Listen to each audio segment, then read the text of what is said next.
Here's to you, Dylan knows. 150 episodes. Golden.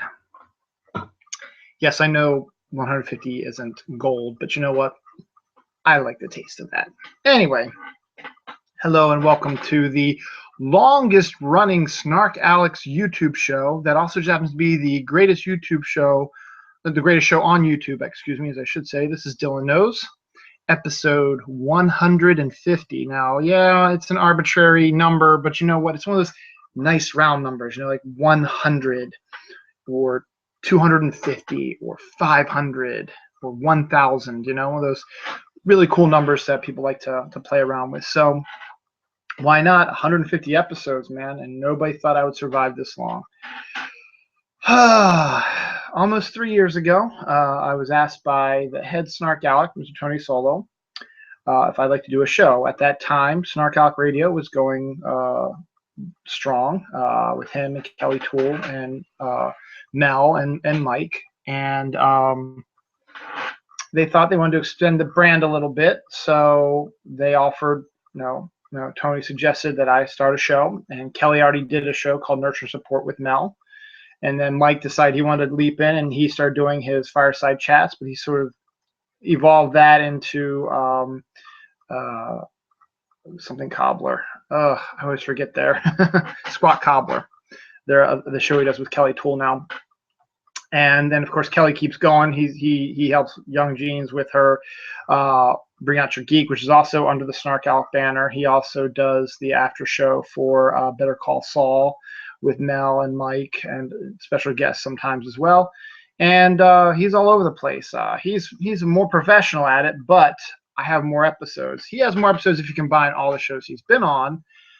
But also at the same time, I was on a number of the Snarkalec radio shows as well. So when it comes to personalities, I think Kelly rules the roost there.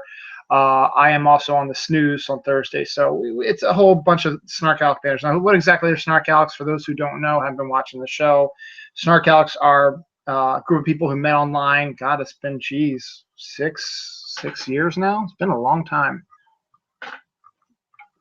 Maybe not that long. 5? It's been a while, needless to say. And we started hanging out online. That's what social media is for, social media. And we were what we call snarking the sci-fi movies at that time. Sci-fi was focusing a lot of their time on creating these really bad movies with names like Sharknado and Lavalantulas and stuff like that. Actually, those are the ones that are more recent, but you get the picture. And so we'd watch them every Saturday night, 9 o'clock, and we'd see a lot of the same people coming back every Saturday doing the same thing we were doing. So gradually, we started retweeting each other, and then we started responding to each other, and then we became friends, and we became a group, and we became family. So that's Snarkalec, and then we became a YouTube family when we did the Snarkalec Radio stuff. We have our own T-shirts. See, don't know the Snarkalec Radio, and then, gradually as time goes by, things change, stuff like that. Snarkalec Radio folded up. Tony Solo and I do the Snooze now. That's monthly, so we do it once a month. Our next one is, I think we said August 12th, 11th, August 11th. So that's our next Snooze episode. As I said, Kelly has a bunch of shows that he does. Mike, Young Jeans, myself. I have this show. I've got the Snooze. I also do a show called The Comic Hall, which is more for my sake and not really so much in the Snarkalec banner, but why not? It's still all part of it. Excuse me.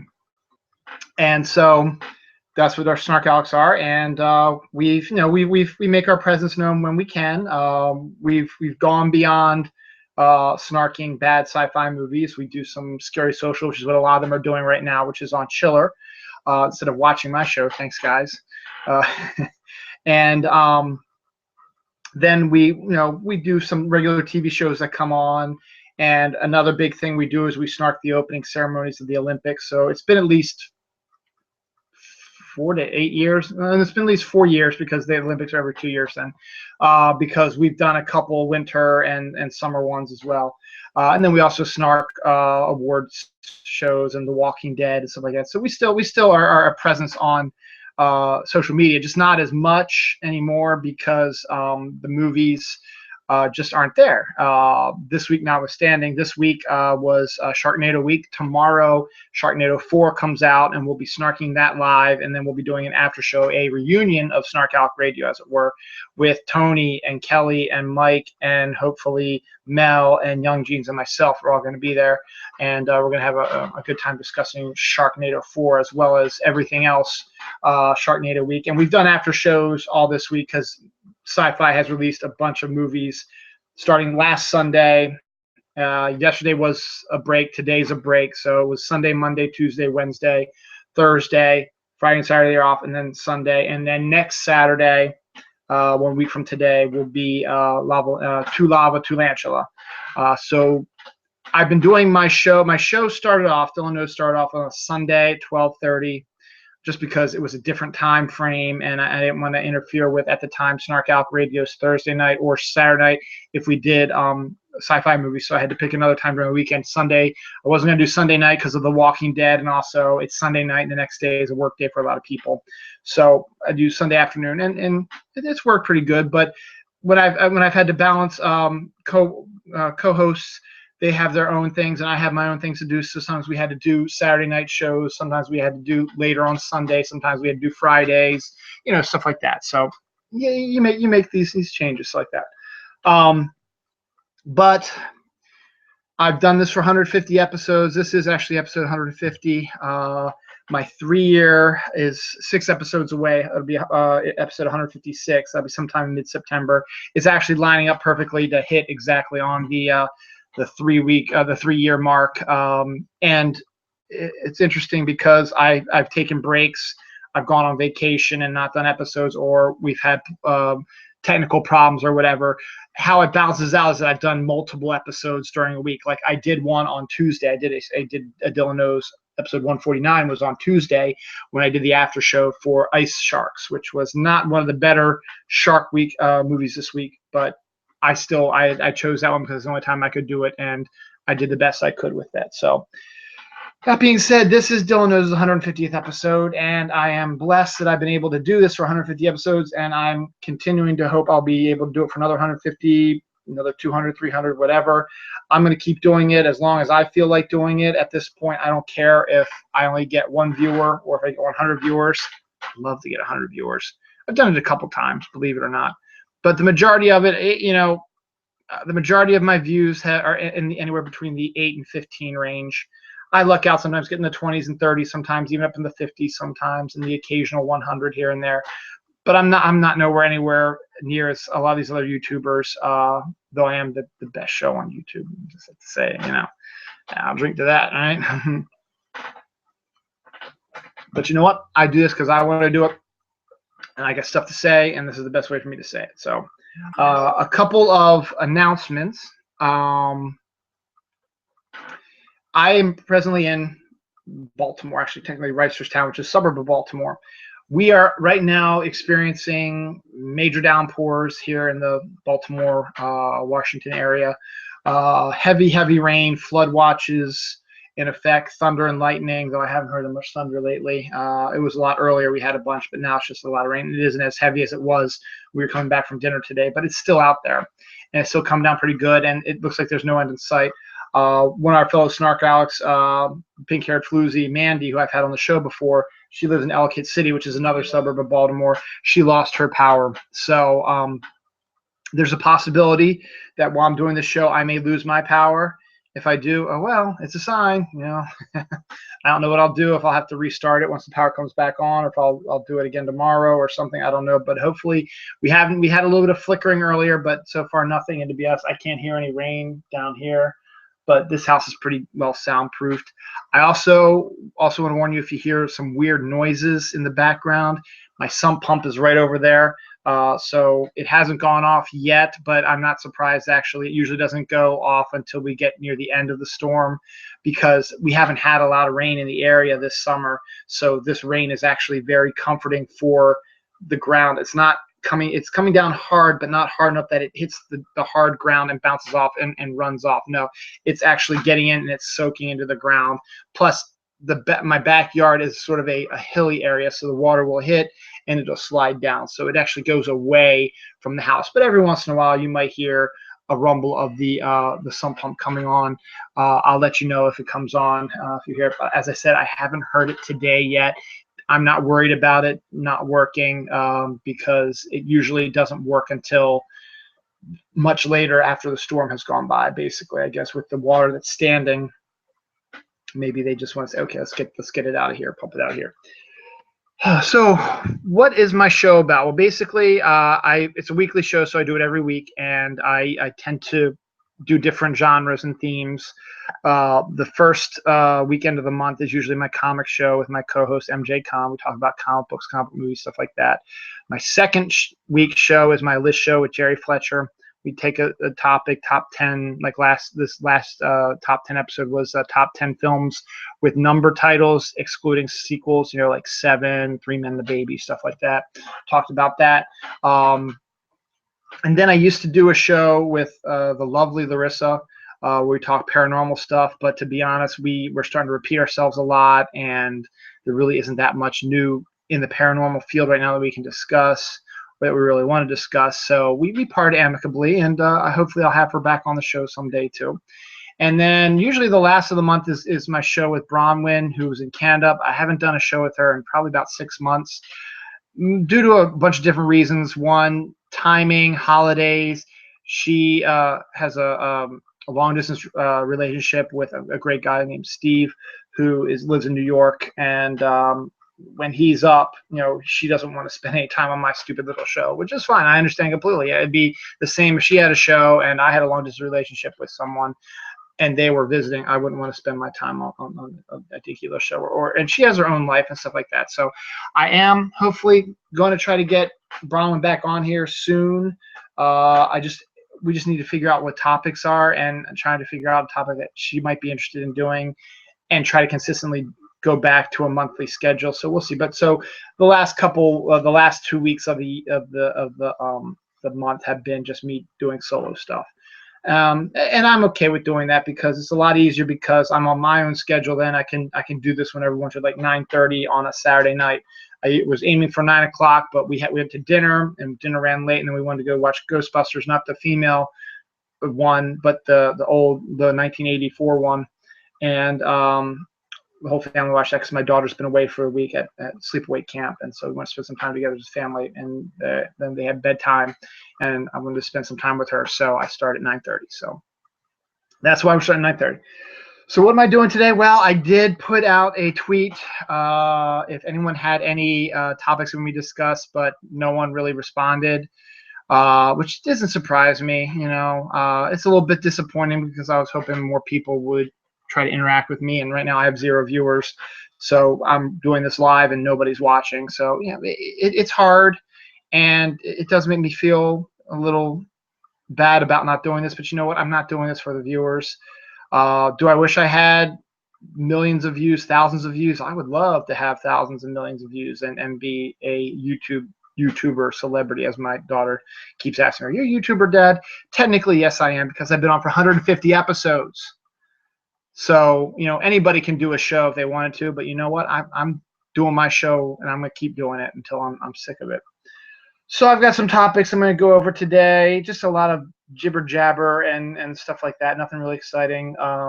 And you're all free if anyone is watching. I just don't see your viewer count on here, to send in any suggestions for topics. I will talk about really anything. I would prefer to have something that I would have known sooner, so I could do a little research on it. So I might not know a lot about what you're asking me about. So right now, you can tweet me at Holodill, at Dylan Proco. Those are my 2 Twitter accounts, or I guess you could do Facebook, but I'm really not. I'm really more.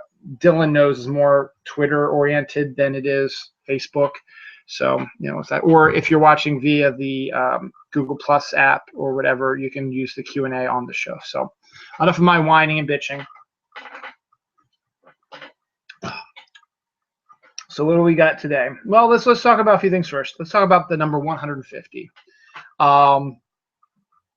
when I first came up with the idea of doing what topic I was going to do for my 150th episode, I was say, okay, I can do a bunch of research and find a bunch of stuff that, like TV shows that have gone to episodes 150 and beyond, talk about those, and comic books about their issues 150. As I'm doing my research, I'm like, holy shit, there's actually a lot more shows who've done 150 episodes than I thought there would be. Because you're always hearing every year about shows that last one season. A season usually lasts anywhere between 13 to 22 episodes, and that's it. And that's all you get of it. So if you do 150, that 100 was always a good number to go to. 150 is even better because it's 50 more from 100. 200 and 250 is ones you want to strive for. And then when you get into the 300s, you're like, holy cow, you've been on the air for years, because not all shows are going to be doing. They have different schedules. Some do 22 episodes, some do 24, some do 25, some do 18, some do 13, and then every year, either their episode count gets increased or decreased or stays the same. So it's hard to judge when if they're going to be able to hit a 150 mark. But generally, taking into account a 22 episode regular season to get to 150 episodes, let's do the math. So 22 times 4 is 88. So that's 4 years. That's at least 4 years, and it just takes you 88 seasons or 88 episodes. So that's even more than that. So then let's do some more math. So 22 times 10 is like 220, I guess. So maybe, let's see, 22 times, 22, let's do some math. This is math with Bill and Nose. 176. So 8 seasons is 176. So we'd probably be closer to 7. So 154, yes. So actually, technically, it's like 6 seasons of 22 episodes, and let's see, 22, 21, 20, 19, 18 episodes of season 7. So that's a lot of episodes. That's 7 to 8 seasons of a TV series. Now, with sitcoms, a little bit easier because they're half-hour increments and they get maybe more episodes. Sometimes you can maybe do 25 because they're half-hour, bang, bang, bang, bang, bang, bang, bang. If you need to, you can double them up for an hour. You can do 2 episodes that fill a 1 hour spot, and instead of a 1 hour episode, you can do 2 episodes and hit your mark clear. Now, back before cable and all that stuff, syndication was what everybody was striving for. And syndication you had to have 65 episodes to hit syndication, and that was the goal everybody was going for. They wanted to go for the syndication dollars because that's extra money in their pockets that they keep making money on that. So 65 episodes was where you wanted to hit with syndication. And so that was the goal. But then as cable and other stuff started, and Netflix stuff like started expanding, now you want to get as many episodes out there as you can and hope that your show doesn't get canceled. So you try different things, do different things. So 100 and 150 are now your goals now to reach as well. 65 is a little bit easier. If you do 22 episodes a year, you only need to do 3 seasons, and that's 66. So 3 seasons is pretty normal, but I was surprised by just the sheer amount of television shows that have had at least 150 episodes or more. So I was like, I'm gonna just not talk about that because there are so many of them. So it's not really like a huge thing anymore that you reach 150 episodes. Oh my God, that's great, because there are so many shows that have done it before. Even as far back as Gomer Pyle and Webster, they both had 150 plus episodes. Dallas, before even the new Dallas one came out, they've had 150 plus episodes.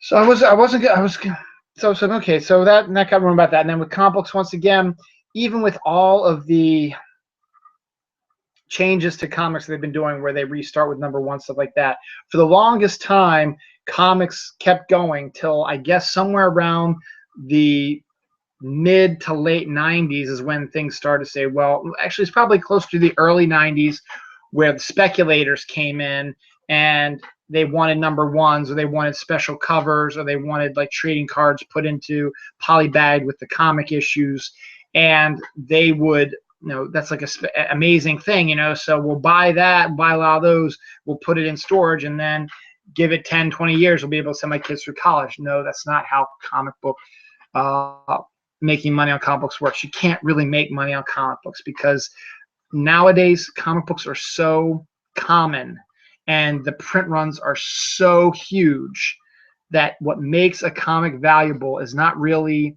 a death or a new character introduction or a new costume or whatever. It's the amount of comics that were produced. So that's why your Amazing Spider-Man #1s and your Detective Comics 27 and Action Comics #1s from the 1940s, stuff like that. Before comic book stores, before that, comic books used to just be at your local dime store, and you pick them up for 5 cents. And you read them, and you wouldn't treat them as much. You throw them in the garbage. You draw on them. You tear them up. Some people, some smart people, they read it once and put it in box. They didn't bag and board it because they didn't have any idea that it was bag and boarding it. So, but they took good care of it somehow. And so when the market started getting bigger in the 1980s, and you started having people like Steve Jeppy come out with Diamond Comics, and he finds these gems and is able to sell them for the high exorbitant costs. Like I think he sold a Amazing Spider-Man once for like $1 million. He sold some Action Comics and Detective 27s for like $3 million. But that's because back in the 1940s and the 1960s, in the case of Spider-Man, there was maybe only, well, in the 1940s, it was even less. Maybe 100 issues maybe were printed, if that. And then, like, in the 1960s, might be 1,000, if that. You know, might even be 500, like that. So they were rare. So whenever somebody saw #1, especially in the speculated era in the early 1990s, they would buy the stuff like crazy and hoard it and keep it in their boxes and bagging boards and not read it. And then they would wait 5-10 years, and then they'd go to the comic store. Okay, how much can I get for this? And they'd look at it and go, I can probably give you $5 for it. Like, well, but it's a #1. It's hasn't been opened. You know, it's got the cards in it. And they'll look at you and go, yeah, but there's also 150,000 other copies out there, and everybody has a copy. And the speculators almost ruined the comic book industry with that attitude. But nowadays, it's all about spectacle. Marvel and DC are the biggest pains about it, because for the longest time, from the 1960s through the 80s and into the 90s somewhat, they were letting their comics go. So you see Amazing Spider-Man like 486 or Action Comics 650 and stuff like that. It's like, okay, that's pretty cool. You know, they're keeping their numbers like that. But then all of a sudden they decide, you know what, we got to make spectacles. We got to make, you know, summer-long blockbusters that cross over into every issue of every comic we produce. And then by the end of it, there's a whole new status quo. There's a new Spider-Man, or there's a new Avengers team or whatever. So let's start everything over with #1s and have new creative teams and get more people excited about coming in and reading comics again. And then for about a year, they would, you know, do about 12 issues, maybe 24 if they're bi-weekly. And then the next big spectacle comes along, and it gets crossed over into all the issues. And then they say, okay, it's changing the universe again. Boom, we're dropping it, and let's do #1s again. And they've done it so many times now that there are like multiple Spider-Man #1s out there. I mean, when you're trying to keep track of your comic collection, or if you're trying to sell them, you've got Amazing Spider-Man #1, 1963 or 62, or whatever it was. Amazing Spider-Man #1, 1990. Amazing Spider-Man #1, 2001. Amazing Spider-Man #1, 2010. Amazing Spider-Man #1, 2014. Amazing Spider-Man #1, 2016. You know, stuff like that. And you're like, what? It's like, oh yeah, it only went 18 issues, and then we start over again. And then they started to get to the spectrum. It's like, okay, you know what? We're getting close to a big, you know, if we wouldn't have restarted over and over again, if we would have kept the original numbering and added all the #1s and all the 12, 14 issue series we did before we restarted again, if we added that as if we never changed the numbering, we're getting close to issue 1,000. So let's turn back and say, okay, we're going to start renumbering now with this one. So now you're at issue 990. So you got 10 issues there. It's like, oh, big, we made it to 1,000. Hooray, we have an issue of 1,000 of Spider-Man. It's like, oh, let's start with over #1. So I think I might talk a little bit about more of that on my show with MJ. I think we're going to do it maybe next week, even though we just did one a couple weeks ago. I'll let you know. So there wasn't really a lot of, there were a lot of books that, you know, up through like the late 90s, they were way past the 150s. They were in the 300s and 400s and stuff like that. And they didn't have any description of what the stories were or whatever. It's like, yeah, that would be boring too. So I skipped that one as well. So the only thing I really did with 150 is a couple things. One, what happened 150 years ago today. So I went to Wikipedia, and you just type in the date. So July 30th, or sorry, July 29th. No, it is the 30th. Yes, July 30th. I'm sorry, July 30th. So you type in July 30th, and it gives you everything that happened on July 30th of the years. Like, so, births, deaths, history, stuff like that. And it's boiled down to like one major story. Like, if there's multiple story things that happen, maybe you would see it a couple times, but the majority of stuff was all there. And then years were skipped because nothing happened on July 30th, like 1822. In this case, it would be July 30th, 1866. And only one thing happened. There was nobody who died 150 years ago, and nobody born 150 years ago. So nobody was died or was born. Famous. I should say famous. There were probably people who died and people who were born, but there are people just like you and I. But in this case, no one famous was born or died on July 30th, 1866, which was 150 years ago. The only thing that I found in Wikipedia was, remember, this is 1866, so the Civil War ended about a year or so ago. So there was still pockets of angry Confederate soldiers out there who did not want to give up and say that they lost the Civil War. So there were some pockets of them. So in this case, there were armed Confederate veterans in New Orleans who started to riot against radical Republicans. Because remember, the Republicans of the 1860s are the Democrats of today. Abraham Lincoln started the Republican Party, and somewhere in the 1900s, 1920s, 30s, it switched. The Democrats were more Republican now, and the Republicans were more Democrat now. So at that time, the Republicans were the Democrats, and the Democrats were the Republicans. So it got flipped somewhere in the 1920s and 30s. So now the Republicans in the 1860s believed a lot of what the Democrats of the 2016 does, whereas the Democrats of the 1860s were the Republicans of the 2016s, if you get my meaning. Anyway, so these armed Confederate veterans started a riot in New Orleans and against a bunch of radical Republicans, killed 48 of them and injured 100 of them. So that was the only thing that happened 150 years ago. Not a pleasant thing, but nobody famous died or was born 150 years ago. My Aunt Mary Beth was born not 150 years ago. No. But it's her birthday today, so happy birthday to her. It's also Arnold Schwarzenegger's birthday. I should do the episode talking like this all the time. Get to the chopper. Do it now. I'm not going to, though, because I'd lose even more viewers.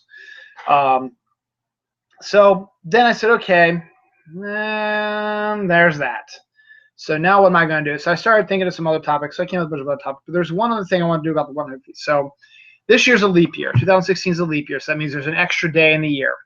So I figure, you know what? What would be the 150th day of the year, and what would be the date of 150 days left in the year? I figure, why not? I'm all about the numbers. So I'm all about the numbers so much that I'm going to try to only do an hour and 50-minute episode. So I'm looking at the clock now, and I'm trying to see if I can do it. That would mean I would end at 11:20. So let's see if I can do that. So just be this little thing, if it's even just 1 minute over, I'd be like, no. But in this case, it's leap year. So as of this year, the 150th day of the year was May 29th. And the 150th, with 150 days left in the year, is August 3rd. Now, August 3rd is kind of important to me because it's the date of my mother's second marriage. She's been married to my stepdad now. God, wait a second. It's a big one this year. 96, 2006, 20 years. They've been married 20 years this year on August 3rd, and that would be 150 days left in the year. So, and that's a leap year. So next year, August 2nd and May 28th are going to be your 150. May 28th is the 150th day of 2017, and August 2nd is the 150th day left in 2017. So that's pretty interesting stuff to know about that. What's also interesting about August 3rd is, one of Shakespeare's most famous plays is Midsummer's Night Dream. And there are people who celebrate midsummer and stuff like that. It's not really a holiday, but it's like midsummer's whatever, midsummer's eve night, whatever. And I decided to do a little research a couple of years ago. I don't know, I was bored one day. I was like, you know what? I wonder exactly where midsummer is. And midsummer is right around August 3rd, because you're going by the fact that summer begins June 21st and ends September 23rd. And if you go and you count how many days the whole summer lasts and cut it in half, boom, you count that amount from June 21st to whatever the date is, and that's the halfway point.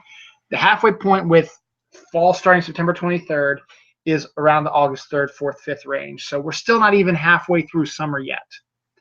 Yes, September, in a lot of people's eyes, doesn't really count as summer, maybe. I mean, Labor Day is usually considered to be the last holiday of the summer. Memorial Day tends to be the first holiday of summer, which is funny because Memorial Day is still in spring and summer's still about 2 or 3 weeks away. And Labor Day, again, falls about 2 or 3 weeks away. So it's pretty interesting. But if you want to find what the actual midsummer point of midsummer is, it's August 3rd, which happens to be August 3rd, 2nd, 4th, which happens to be the 150 days left in the year. Now let that sink in. Today is July 30th. Tomorrow, July 31st. August 1st is Monday. August 3rd is Wednesday. Let that sink in a little bit. August 3rd, there's 150 days left in the year. It's July 30th. It's almost August. Now, is it just me, or has this year been going by incredibly fast? I guess when you get older and you have kids and you have a job that keeps you busy in a while, the days blow by, because let's face it, during the week, it sucks ass, especially if you hate your job. You don't want to be at your job. You don't like doing your job. You'd rather stay home and do your own thing, sleep, eat, drink, fuck, watch TV, read, bike ride, play sports, swim, whatever. And you can't. You have to go to work unless you're rich. You don't have to. Or you're homeless, unfortunately, but then you're in worse shape than that. But I'm not one to complain. I mean, I like my job enough, but if I won the lottery today, which, by the way, Powerball today is 480 million something or other, I didn't buy a ticket because A, I think it's going to keep going up, and B, Powerball is more expensive than Mega Millions, and I don't really want to spend money knowing full well that I'm never going to win. It's nice to dream about, but I know I'm never going to win. Just not that lucky. But if I ever did, say I did buy a ticket for Powerball and it dropped, and I got I was the only one who got the money, and I went with the cash option. It's still, I think they said somewhere around the 313 million before taxes, and then taxes takes out like another 100 million or something like that. It's like 213 million. So that's still not nothing to sneeze at. Anything over $100 million is insane. I would quit my job in a second. I would call my boss on Monday and say, I'm not coming in ever again. Sorry, not gonna do it. That might make me look like an ass, but you know what? I don't want to work. I just want to stay home and do all the things that I said before. In some cases, not almost everything, but I want to watch TV. I want to read my comics. I want to write. I want to sleep in. I don't want to do anything really, except stuff that I like to do. So, but what I'm saying is that, so Monday through Friday, the majority of people who work Monday through Friday, the week drags and it goes on. It's like, oh, I got to get up at 5:30 every morning. I go fight the traffic to go into work. I got to do work in a hot warehouse or whatever, or job I don't like for 8 to 9 hours, and then come home and then collapse and then have to deal with kids and dinner and stuff like that, and try to watch TV, and then you're too tired to do anything, and then you go to bed and you start the whole thing over and over again. And then the weekend comes, and it's 10:04 p.m. on Saturday, And in my mind, in 24 hours, I will be doing the after show of Sharknado 4, knowing full well that in 36 hours, I'll be calling break. I'll be in the middle of my break time at my job on Monday, where my boss is away on vacation. So next week is going to be kind of stressful.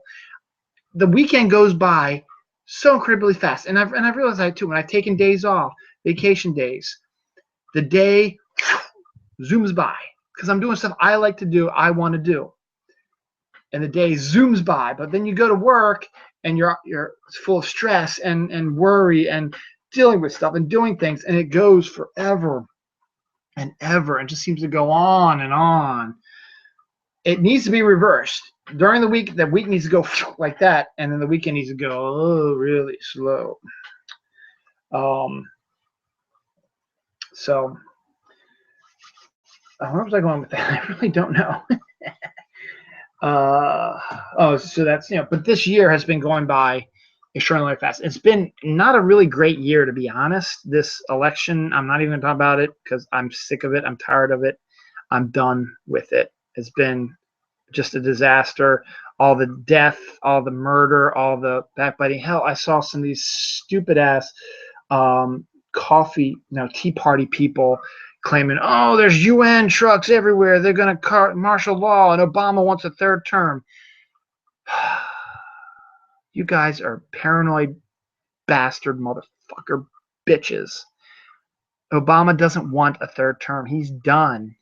He's moving on. He's not coming for your guns, damn it. He hasn't for 8 years. That was a fear that they kept throwing at you, and the NRA kept throwing at you. It's not going to happen. He's not a Muslim, you assholes. Yes, he might have been named for one. Maybe his dad was, but he is not a Muslim. And even if he was, who gives a crap? This is the United States. We are freedom of religion, last I saw, is in our Constitution, which you all claim that you want to back up. You cry and cry about the Second Amendment. Get my guns, but then when it comes to freedom of religion, fuck the religion. There's only one religion, my religion. No, that's bullshit. You just suck it, and that's all I'm going to say about that. And then a lot of the deaths, a lot of actors and musicians, especially musicians, man, they get hit hard with the musicians, and a lot of the murders, the racial murders, the sexual orientation murder, just all kinds of just awful terrorism, stuff like that. It's an awful time right now, and sometimes I kind of hope for the end of the world. And it was supposed to come yesterday again, and guess what? It didn't happen again. It's become kind of a regular theme now that every few years some crackpot comes up with the theory that the world is going to end on a specific date that year. This goes way back. The last, let me see. It goes way back further than that. There was something convergence, harmonic convergence. Was supposed to happen in the 1980s, and I remember that. This was happening in the 86, 87. Some sort of event was going to make the world a better place. It was a harmonic convergence. The world was just going to become a wonderful place, and blue skies and puppy dogs. And there was a specific date in 1987 or something like that. It was in August, maybe. I don't remember the exact thing. I just remember hearing them talk about it for the longest time and people debating about it, stuff like that. And then it didn't happen. Not surprisingly, but when I was, 87, let's just say it was, I'm not exactly sure the date, but let's just say it was 87. I was 14 years old. So, I was interested in what was going on, but I was interested in other stuff as well. It's a fucking teenager, for crying out loud. Then there probably were a bunch of other ones. I think Nostradamus predicted some sort of massive tidal wave was going to hit California or something like that in the 1990s, 96 or whatever. That didn't happen. And then in 2011, I'm sure there were some others in between all that. Oh, 2000. I forgot about that. The Y2K bug. December 31st, 1999 was an awesome day. I mean, it's the end. I know technically it's not really the end of the century. 2001 is the beginning of the new century. I know, I get it, because there was no year zero. I get it. But it's the round numbers, 150 episodes, year 2000. You're no longer in the 19s. You're in 2000. And, growing up in the 1970s with Star Wars and Star Trek and all that stuff, at Close Encounters, E.T., I mean, not really those because those are present day, but Star Wars and Star Trek and stuff like that. 2000 was synonymous. 2001, the crappy movie by Stanley Kubrick, which I'm going to get crucified for, but you know what? F that. 2000 was outer space and future. It's the future. It's crazy. Blade Runner's in there too. This crazy future, blah, blah, blah. All kinds of stuff is going to be going on. And you got to 1999, and you're like, you know what? No, we don't have flying cars. No, we don't have hoverboards. No, we don't have space colonies on Mars or giant space stations in outer space. No, we don't. We're barely making it on our planet. We're still trapped in the 1990s. But December 31st, 1999 was a great year, great day, because, everyone was looking back on the previous 99 years, 1900, 1999, the world wars and the Korean War and Vietnam and Watergate and Prohibition and assassinations and 1980s, stuff like that, just crazy things like that, the presidencies and stuff like that. And everyone's like, okay, 2000 is got a whole new century, the future is now, blah, blah, and people are getting excited about that. But then the naysayer starts saying, well, there might be a problem, because the computers are not going to understand, because they use the last 2 digits of the year. So 99, is understandable. But when it reverts to 00, the computer's going to be like, what the fuck happened? Oh, shit. What happened? We reverted back to the 1900s, and then they're going to go, we're going to crash. Boom. And then everything is going to get destroyed, airplanes and people. And so it's going to be a worldwide clusterfuck. And that didn't happen. The Y2K bug, that didn't happen. And we knew it wasn't going to happen because Australia is like 16 hours ahead of us. So like 7 a.m. on December 31st, 1999, it was already January 1st, 2000 in Australia, and nothing happened because they're still on the same computer systems that we are. They just are in a different time zone, and nothing happened. They had their fireworks, no blackouts, we reverted everything, and so everybody's like, oh, maybe that's going to happen, but you never know. That's Australia, though. This is America. Something could happen in America or Europe, whatever, or Tokyo. Then Japan turned 2000. No, nothing happened there. And it's like, okay, maybe nothing's going to happen, but maybe there might still be something happening in America because, America, we are America, USA. Nothing happened. And you woke up on January 1st, 2000, and nothing changed. No blackouts, no crashing computers, no end of the world policies, no invasion by aliens, no second coming of Jesus. It was just another regular freaking day.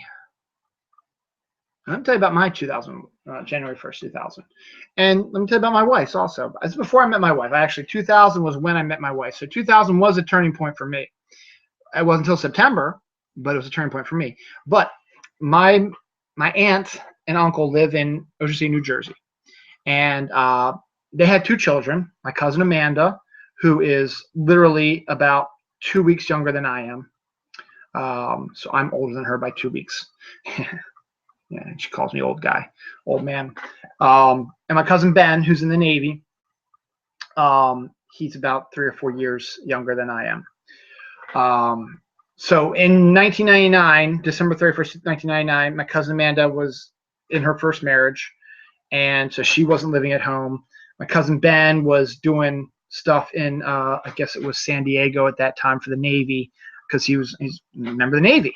So I don't think he could come back home for that. But my mom and my stepdad and I decided we were going to go up and spend New Year's weekend with them.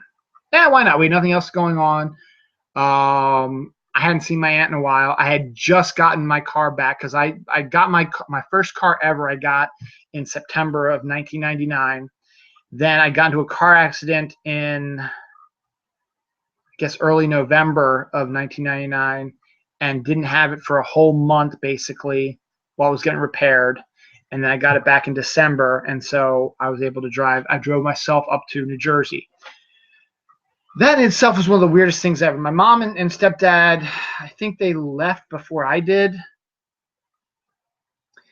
And then I left, and I beat them by so much. And the reason why is because on December 31st, 1999, there was nobody on the roads, it seemed like, up in New Jersey. People either staying at home watching the round-the-clock coverage of the turning of the century. They were scared something was going to happen, whatever. So I was zooming down the highways going probably 80, 90 miles an hour, and there were no police officers. There was nobody on the road. I made it up to New Jersey in like 3 hours, which is amazing because it usually takes about 3.5, maybe 4 hours sometimes to get up to where they are. And I was there quick. I was like, zoom. So my mom and stepdad left before I did, and I beat them there. So my cousin, as I said, my cousin Amanda wasn't going to be with us that night. She and her husband at the time were with friends. So it was just going to be my aunt, my uncle, my mom, and my stepdad, and me. And we were going to go to a party at one of my aunt and uncle's friend's house right near the beach. And so I was the youngest kid there. And it was okay. I mean, it was a nice house, and we just played Trivial Pursuit and watched the coverage on his giant-ass big screen TV. And then when it happened, there were fireworks on the beach, and then we went back to my aunt and uncle's house. We were spending the night, and went to bed probably about 2 o'clock-ish in the morning. And my aunt wanted to wake up and watch the first sunrise of the new century. So like, okay, fine. So we get up 4 hours later. I guess it's January 1st. It's about 6 a.m., I guess, is when the sun comes up. And so we only had about 4 hours of sleep. And we get out, and it is foggy. I mean, literally, wall of fog over the ocean. It was kind of creepy, you know. Turn of the century, you're like, oh, what the hell is this? It's like from Stephen King's The Mist, man. It was covered the entire ocean. It was this giant bank of fog, so we couldn't even see the sunrise because of that. So then everybody went back to the house after we had some champagne, and everybody else went back to sleep, but I couldn't. I was too jazzed up. So I finished reading a great trade called The Kents, DC comic trade about Clark Kent's relatives in the Old West. It's a really good. John Stronda wrote it. Tim Truman did the art. It's really interesting. And I finished reading that. And the whole day I wasn't feeling myself because I only had 4 hours of sleep, whatever. So then their tradition on January 1st is to go to their elderly neighbor's house and have dinner with them. So we went over there. My cousin Amanda with her husband were there. So I got to see her then.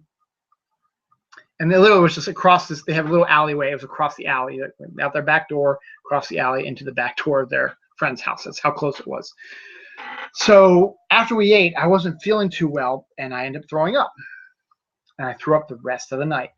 I had a stomach virus or something. At 24 hours, I couldn't sleep in my room. I had to sleep down in their family room with the fireplace. I couldn't sleep. My stomach was killing me. I had to be near the bathroom in case I threw up again or I had diarrhea, you know. And then I had to drive back home the next day, January 2nd, which is a Sunday. So they gave me bags and crackers and water. And let's just say it took longer than 3 hours to get back home after that. And then I had to go into work the next day. So, oh well. But, you know, so and all these end of the world things happen. And then 2011, fast forward to 2011, there was probably some more in between there as well. But 2011, they said the rapture was going to happen in September. Now, the rapture, for those who don't know, is when God chooses the truly Christian among us and grab us up to heaven to sit at the right hand of the Father. And everybody still trapped on earth is going to go through 100 years of darkness and hell and stuff like that until Jesus comes back and frees everybody. It's basically the end of the world. And they said the arrival of the rapture would come with a horn blown from the angel Michael, I don't know, one of the angels was going to blow this horn signifying the rapture was going to occur, and then you're going to see people whoosh, float up into space or just disappear. Their clothes and then their clothes would be gone. So we were making jokes about this because there's no way. We've lived through enough of this, and we also knew that the Mayans had said the world was going to end December 21st, 2012. So it was like, yeah, it's not going to happen because we got to wait till 2012. That's what the Mayans said. So they had it down to a science. It was like September 17th or 20th or something like that. At 6 p.m. was when the rapture was going to happen. 6 p.m. Eastern, I guess. You know, people forget September 20th at 6 p.m. has already happened in a bunch of spots already, and there was no rapture. So I guess he was just saying that's the East Coast at 6 p.m. That day, I was in probably the safest place I could be if the rapture did happen, because if I wouldn't have gotten taken up, even though I think I probably would have, but if I didn't, I was within the confines of the Naval Academy. And how did I get there? Well, my cousin Amanda, who I mentioned before, she divorced her first husband and got remarried to a friend of her brother's, who was also in the Navy. And now they've been married for a really long time. Geez, let me see. They got married, what, 2002, 2001, 2002, something like that. So they've been together for 14, 15 years. So, and they have 3 kids together. So it's really great. She's found, this is her husband. This is the love of her life. So good for cousin Amanda. But he, as I said, was in the Naval Academy, and he's a doctor. And he had just finished his doctoral program at the Naval Academy. So he's graduating. So they were going to, my cousin Amanda was able to get a party set up in the Naval Academy Officers Club or whatever, and invited all of us. And we had to go through security and stuff like that to get onto the base, because it's the Naval Academy. But it's still a Naval Academy. It's hard to get into if you're not invited. I mean, you're not just going to let anybody in. They got armed guards at all the gates, so no one can get in. But we were allowed in, obviously. So we got in. So if it would have happened, we would have been in the safest place, because we would have been in lockdown. We would have been with the Navy, the Naval Academy. There's naval ships. There's Navy officers. They know what they're doing. If there's all kinds of crises going on, we were in the safest possible place to be, because no one could get into the Naval Academy. So at that time, let's see, 2011, my son was 2, my daughter was 5.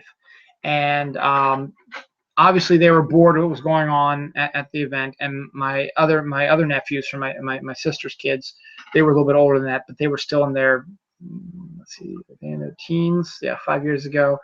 Yeah, they were like in 10, 11-year-old type of range. 11, 12 maybe. 11, 13, something like that. So they were bored. So I took my daughter and my son and my nephews. We went out for a walk around the Naval Academy. Once you're inside, you can walk around. So, you can't go into top secret places. They'll have people tell you got to go away or whatever. But if you're just walking around the campus, it's no big deal. It's a really nice campus. It's right on the water in Annapolis, Maryland. Got a really nice stadium. So lots of statues and lots of cool stuff. And it's like it's a community basically. So we're walking around, and it just so happened to be that we were walking around at the designated time of the rapture, and I was making jokes with everybody about that, but the kids went over their heads. They weren't even aware what was going on. So I'm just out there with the kids enjoying myself, and I'm keeping an eye on the clock, and 6 o'clock comes, nothing. No horn, no rapture, no people flying up into the air, nothing. Even 6:10, 6:05, 6:10, 6:12, 6:15, 6:30, nothing. So it was like, whatever. The minds were right. The world's going to end December 21st, 2012. Fast forward to that day. I did 150 episodes. I started the show 3 years ago, basically. A year after when we were all supposed to die. We didn't die. And then after that, there were more and more talks. Oh, the end of the world's going to happen. There's an asteroid's going to hit us, and a big storm's going to hit us. There's going to be a pole shift, blah, blah, blah. So it kept going. So the most recent one was yesterday. They said pole shift was going to happen yesterday. Obviously, it didn't, because we're here right now. July 29th, 2016 was going to be the end of the world. Second coming of Jesus, whatever. It was going to be pole shift, which, for those who don't know what pole shift is, the Earth has 2 poles, North Pole, South Pole. You know about those, Antarctica and North Pole, stuff like that. They're magnetic poles. And we circle the sun, and we're rotating while we're circling the sun and stuff like that. So we go around this way. So basically what they're saying is pole shift is a possibility that could happen. Basically, it would be something would happen within the confines of the Earth, and the Earth would go like that. Meaning Antarctica now would be where Japan is. The North Pole would be where Hawaii is. The new North Pole would be, let's see. The new North Pole would be like maybe Japan or the West Coast, and then the new South Pole, stuff like that. So the Earth would basically turn on its side, and everything would shift over the side. water would fly everywhere, buildings would get destroyed, the earth crust, giant earthquakes, volcanoes, stuff like that, end of the world, we're all dead. Is it possible it could happen? Sure, I suppose it could happen, but I think scientists have a good gauge of if something like that was going to happen. It's not just going to go do like that. No, it's a steady process. It's going to and it's going to go like that. So that was supposed to happen yesterday. It didn't happen, obviously. So it's always fun to talk about these end of the world things, and it's never going to happen. It's never going to happen. So that's going on with that. So let's see what else is going on. Covered that. Oh, for those who have been watching the show or have watched it when I've posted on YouTube afterwards, there were two things that I was looking forward to this summer. The return of Ecto Cooler, which is one of High C's greatest drinks from the 1980s. And they brought it back because of the new Ghostbusters movie. And Reese's Peanut Butter Cups, which is my favorite one of my favorite candies in the world, filled with Reese's Pieces. Not I guess the little ones are going to be that way too, but they have at least the big double-sized ones will be filled with Reese's Pieces, and that just sounds fantastic. Basically sticking M&Ms in your Reese's Peanut Butter Cup, in this case the Reese's Pieces that are made with, instead of milk chocolate, with the peanut butter that's in the Reese's Peanut Butter Cups. So I've been looking for the last couple months at the various places to see if I could try to find it. My grocery store, Walmart, stuff like that. Couldn't find anything. So I was starting to doubt that maybe these things existed.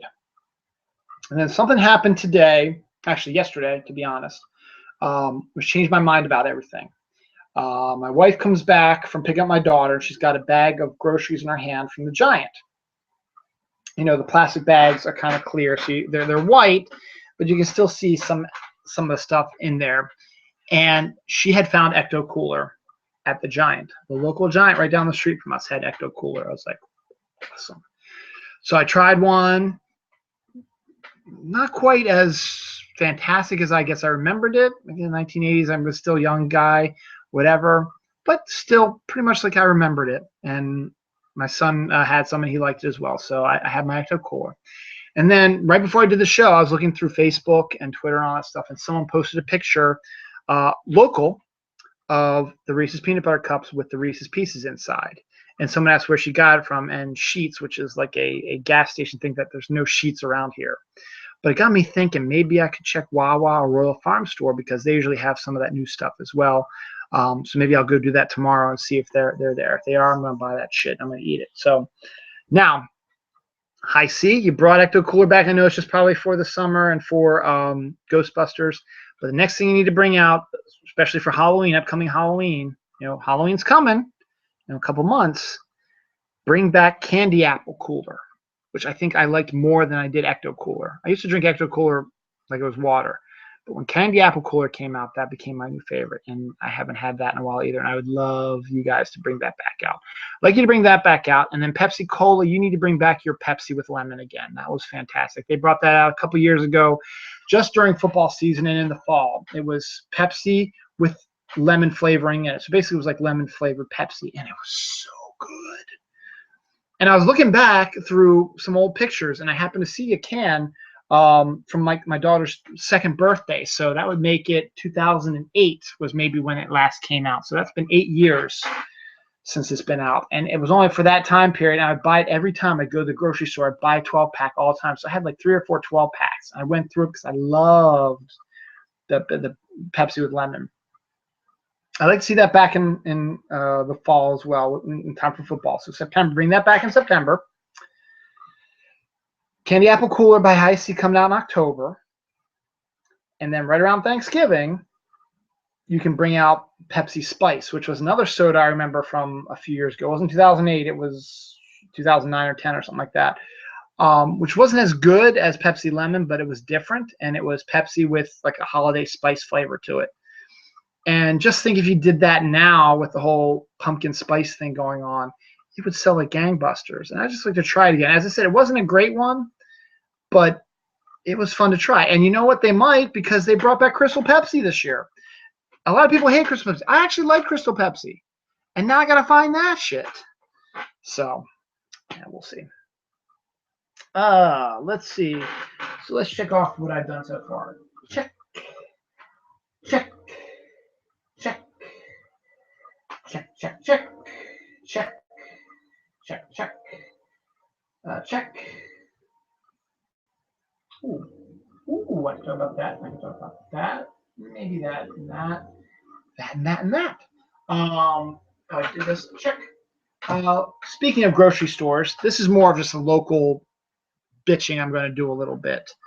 And there's not much I can do about it because I'm not a businessman. I don't own these stores. But we have a grocery store, 2 grocery store chains in Maryland. You might have them along the eastern seaboard, maybe Pennsylvania, Delaware, maybe even to Virginia a little bit. I don't know. Pennsylvania possibly.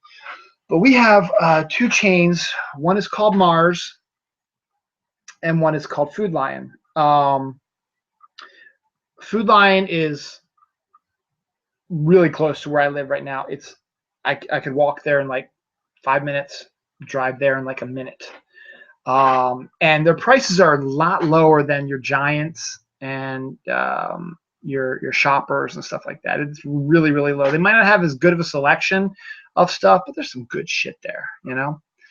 And my Food Line is great. I love going there whenever I need groceries. I always go there. I know the staff.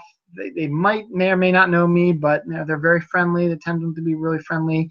I had a bad experience at a Shoppers once. I'm refusing to probably go back to Shoppers. And Giant is just, it's a little further away, and they're really expensive. But now they have Ecto Cooler. I gotta go there now, you know. And that's also where I bought the Pepsi lemon a lot too. The Food Line didn't have it. I think they did, but I don't remember.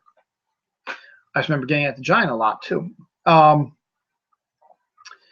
But Mars I never really got into all that much. I think the most I did with Mars was when I worked at Diamond. There was a Mars right nearby Diamond, and I would buy my lunch for the week there.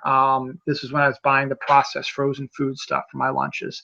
And they had something that was great. It was a Steak-umm roll-up. Now, for those who don't know what Steak-umm is basically, it's like faux steak.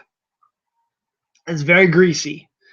And this roll-up they had was the Steak-umm, this like almost like Velveeta cheese, like thick, creamy American cheesy taste topping on top of that, and bacon on that, rolled in basically like a burrito for the most part. And you put it in the microwave, cooked it for like a $1.50, maybe a minute 50. It's possible. I don't remember actually. And you know, when you got it, you ate it. It was high in sodium, high in calories. And it was very greasy, but it was so good. So I would buy, and Mars was the only place I could find it at. So I would go to Mars after work a lot, and I'd buy 5 of them for the week. 5 days a week I worked. And I only ate them during my work day. Because when I worked at Diamond, I had my own cubicle, and I ate at my desk.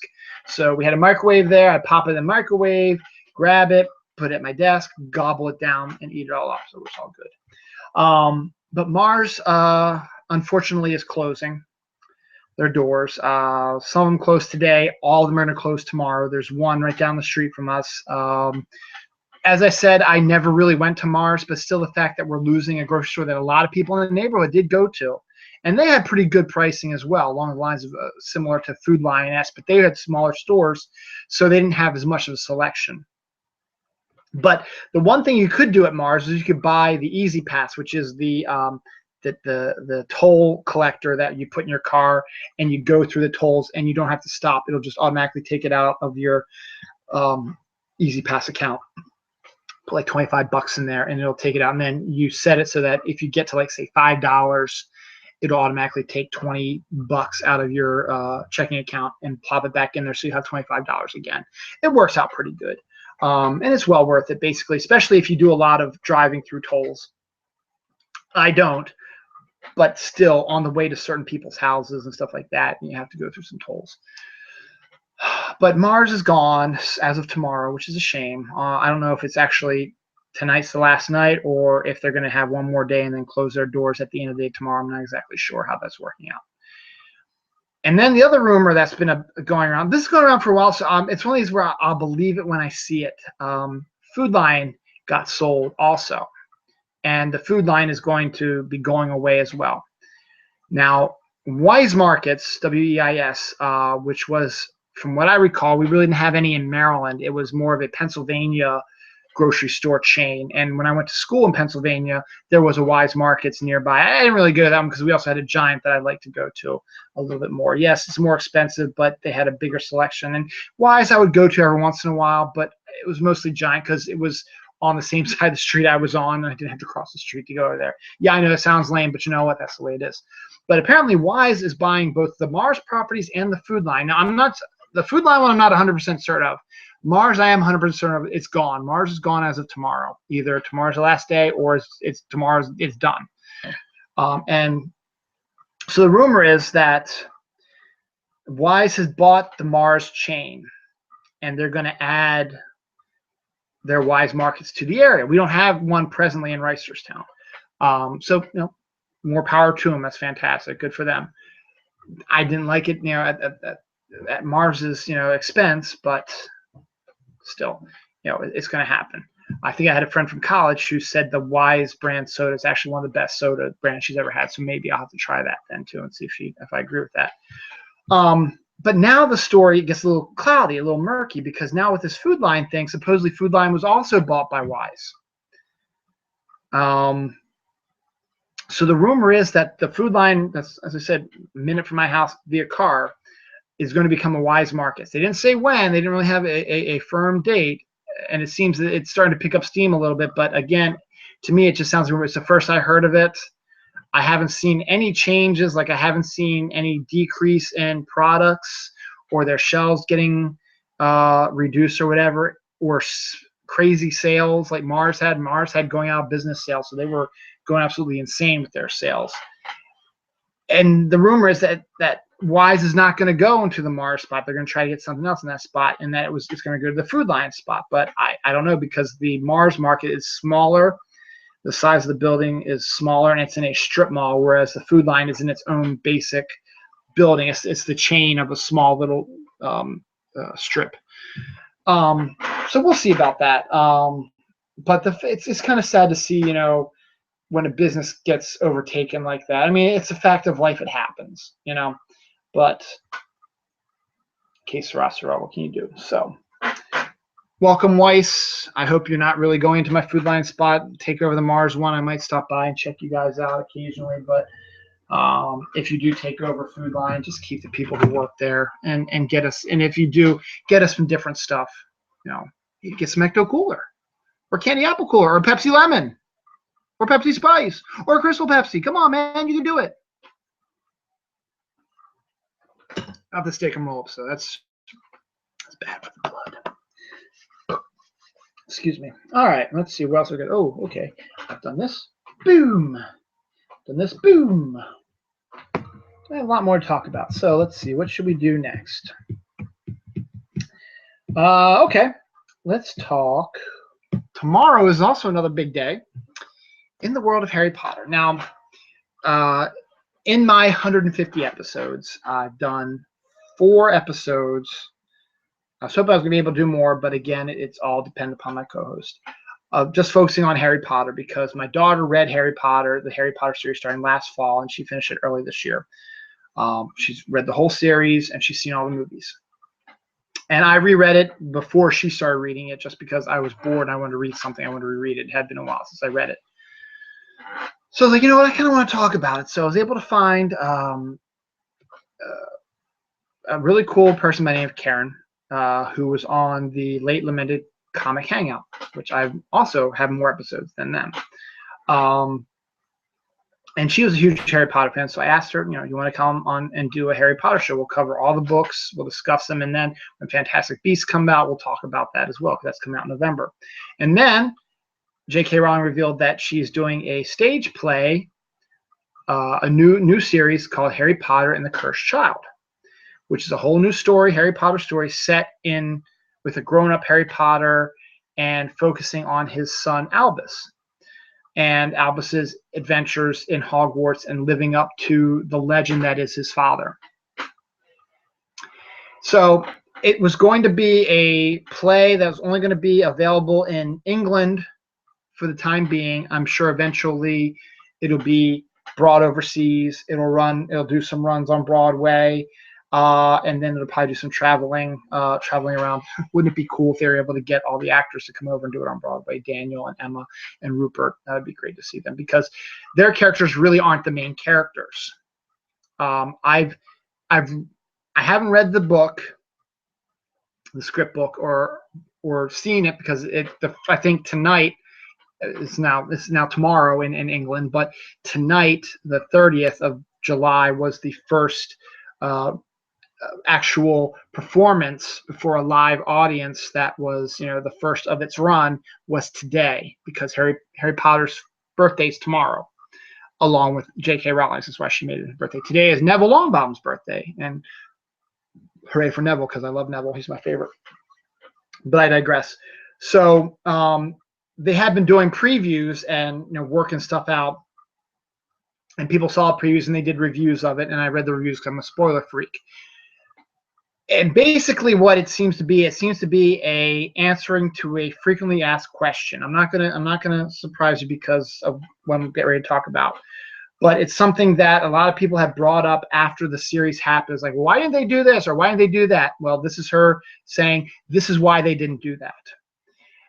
It's Harry Potter and the Cursed Child Part 1 and Part 2. And I think it's not two separate plays. I think it's one big play. It's just, it has like an intermission, and then it's like Part 2.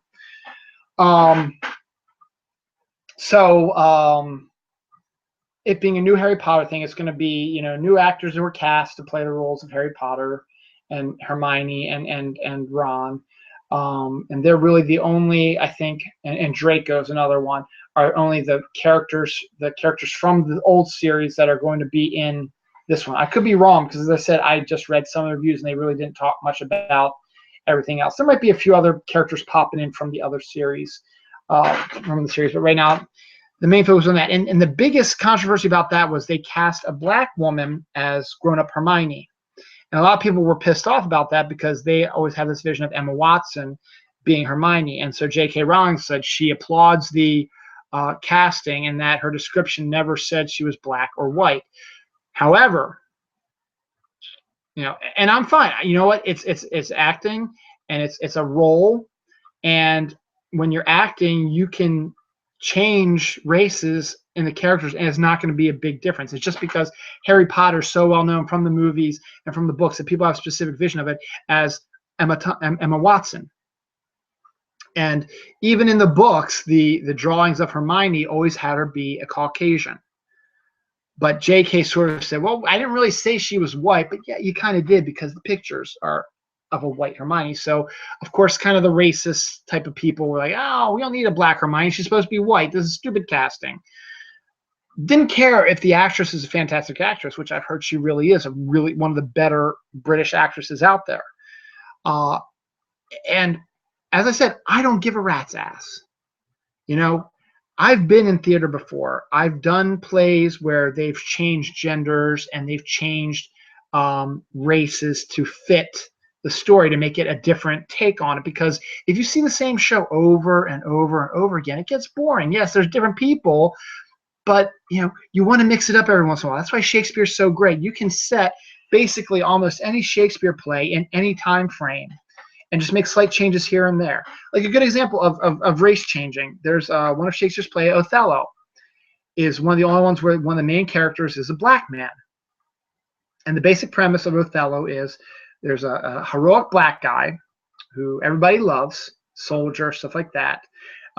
He has won the heart of Desdemona, who is like the most beautiful woman in the world, stuff like that. And Iago is like a assistant to like the king or something like that, and Desdemona is like a princess or something like that.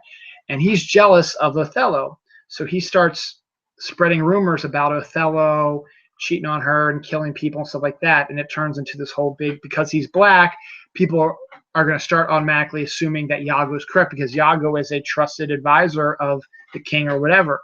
And so everything changes for that. So Othello is the only black actor in the whole cast. So Patrick Stewart Captain Picard from Star Trek Next Generation and Professor Charles Xavier from the X-Men movies. He did a version of Othello where he played Othello, but the rest of the cast was black. See, you can do that. And yes, I know that's Othello, but no, that was what it was in the play. It's a black man named Othello, and the rest of the cast is white. And yet, to make it different, they switched that out so that it would be one white person and a cast of black people. You know what? It works. So I don't give a rat's ass if Hermione is Chinese, Asian, black, white, or if you change the genders. Hermione becomes Herman, Harry because Harina, and Ronnie because Ronnie. I don't give a rat's ass as long as you tell a good story.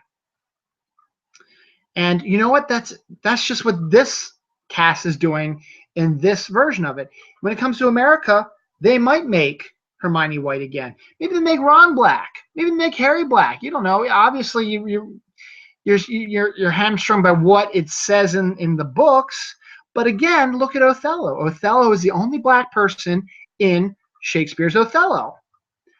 But when Patrick Stewart played, he was the only white person in a cast of black people. So why can't you do the same thing here? As long as you keep the main thing about Harry is his eyes, the green eyes. And that was one thing where the movies failed. They didn't give him green eyes. And that sort of ruined it for a lot of people. But a lot of people didn't care because they actually are getting to see these characters who were really good, how they've always imagined the characters like that.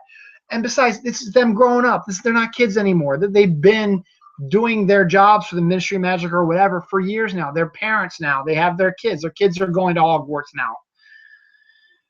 And you're not even focused on them. They're a small part of the play. You're focusing on the younger cast members, especially Albus, who's the main character. And I'll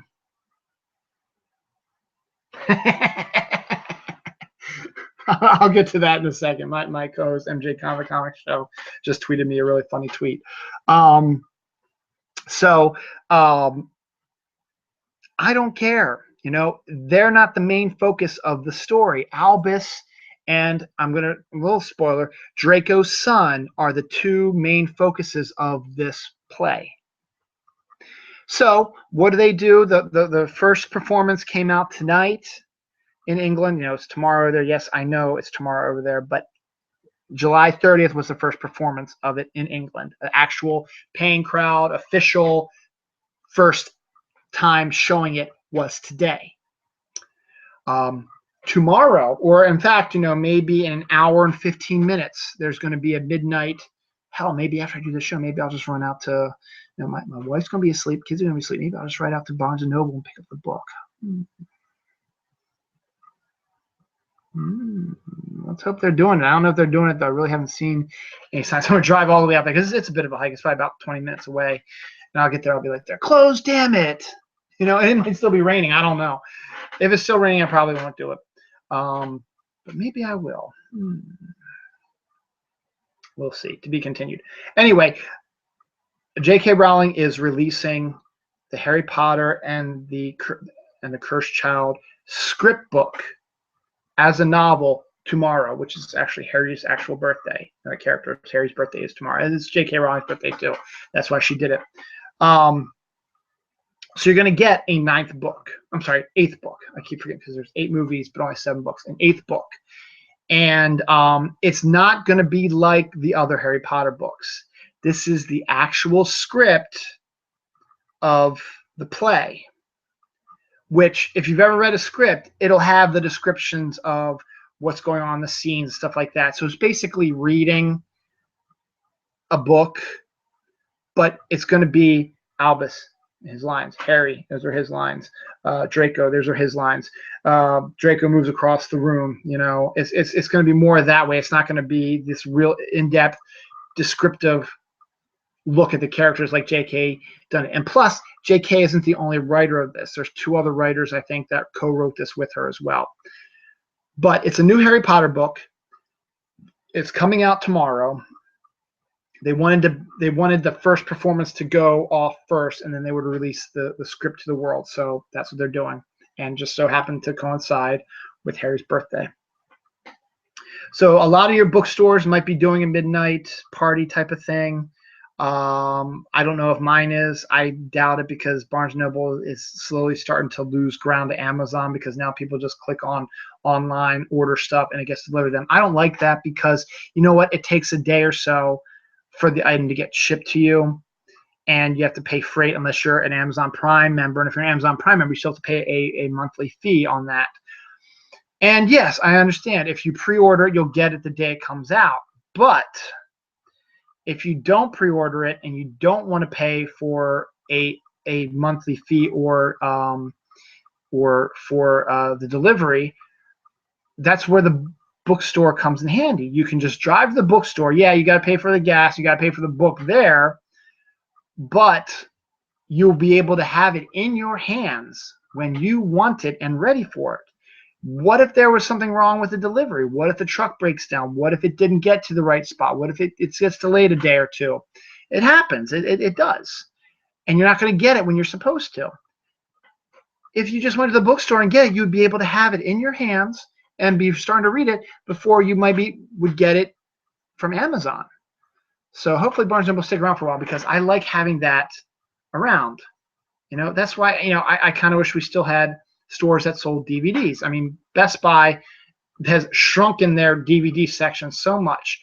Walmart and Target have shrunk their DVD section so much, because a lot of people just go to Netflix or they order from Amazon and get it at their convenience. So I don't know. But if you're a Harry Potter fan, Harry Potter and the Cursed Child comes out tomorrow. If you're lucky, maybe your local bookstore will have a midnight type of party. You can go and pick it up and bring it home tonight if you want to.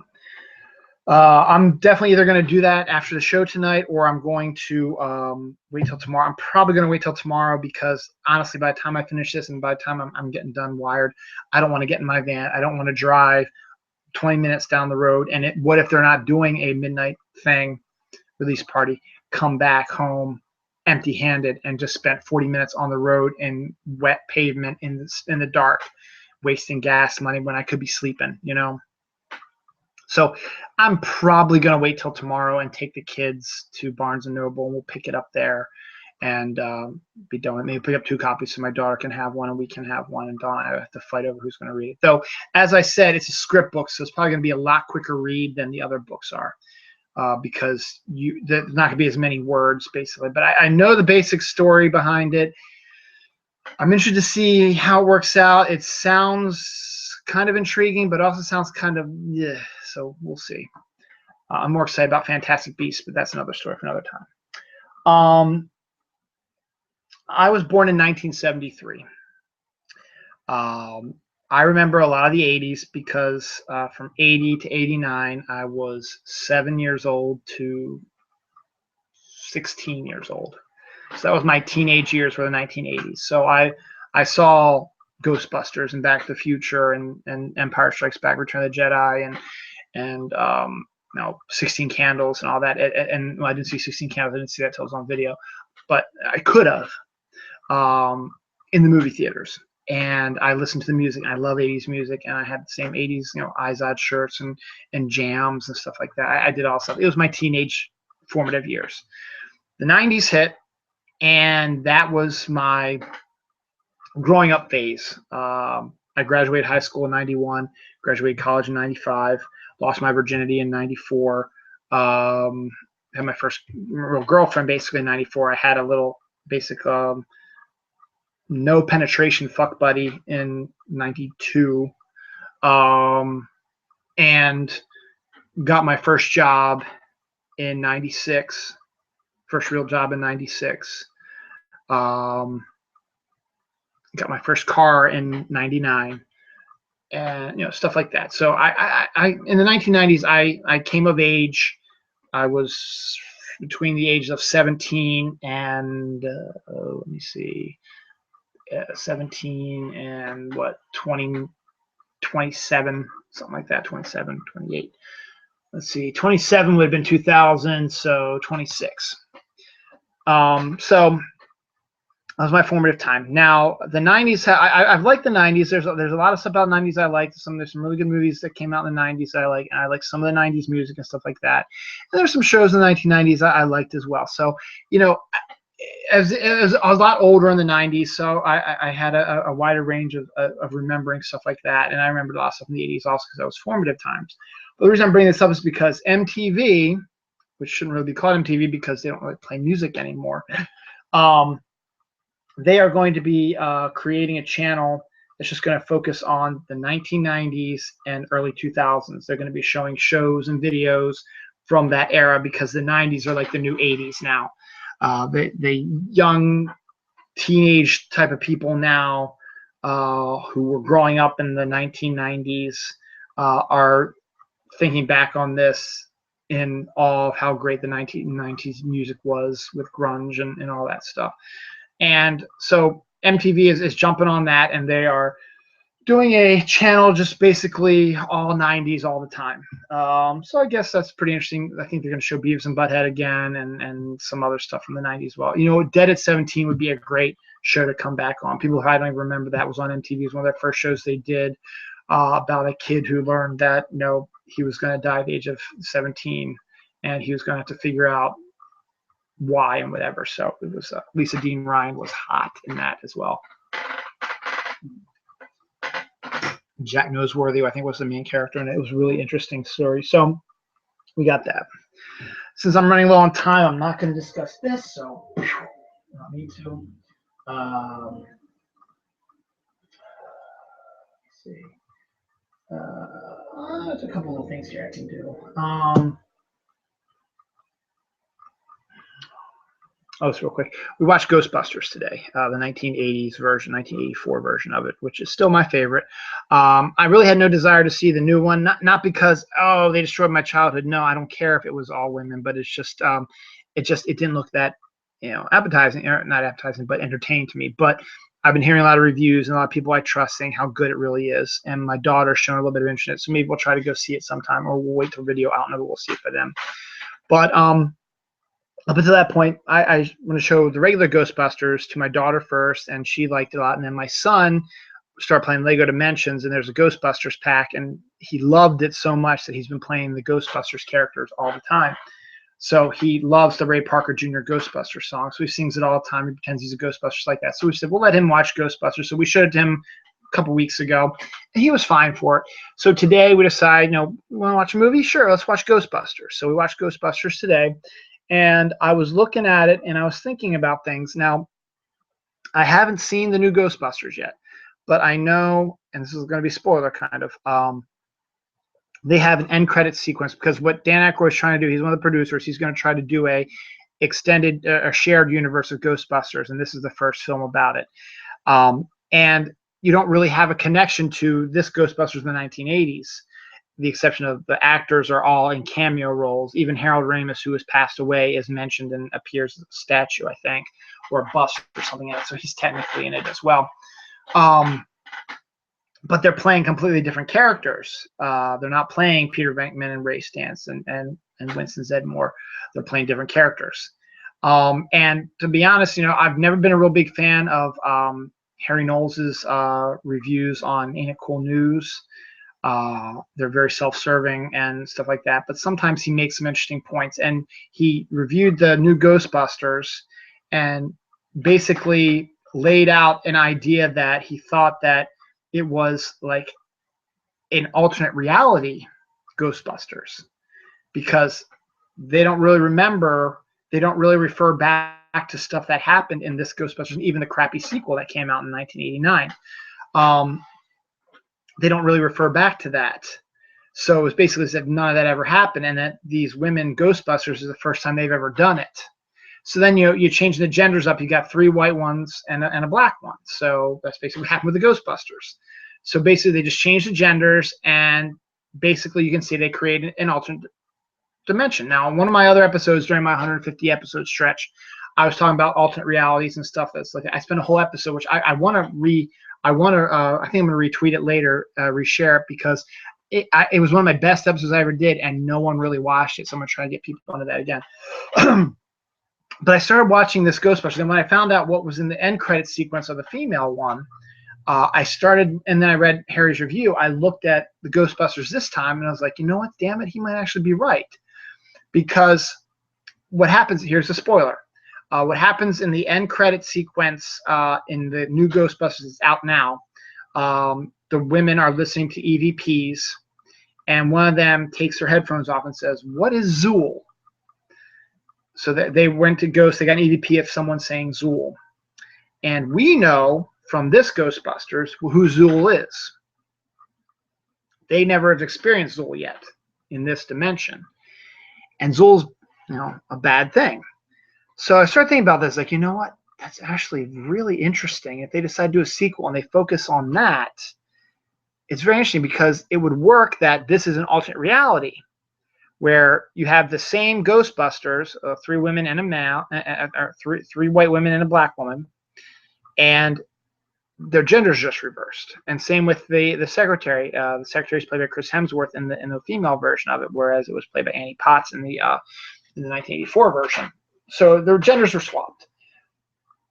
And the story is a little bit different than the one in Ghostbusters. Yeah, you get throwbacks to Slimer and the Stay Puft Marshmallow Man, but they're not the main bad guys. There's other stuff going on. So I'm watching this Ghostbusters, and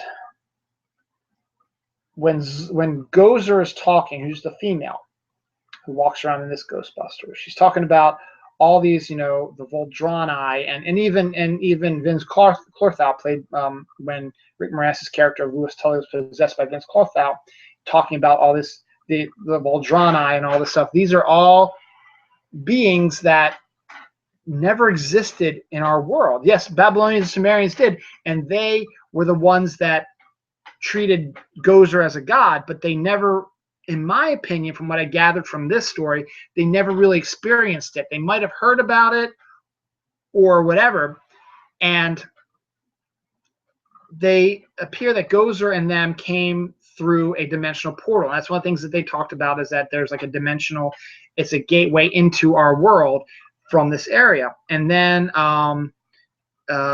Ray says, go back to your alternate parallel dimension. And also Egon's like, let's reverse the flow of the particles back through the doorway and close it that way. So the doorway is like a gateway between dimensions.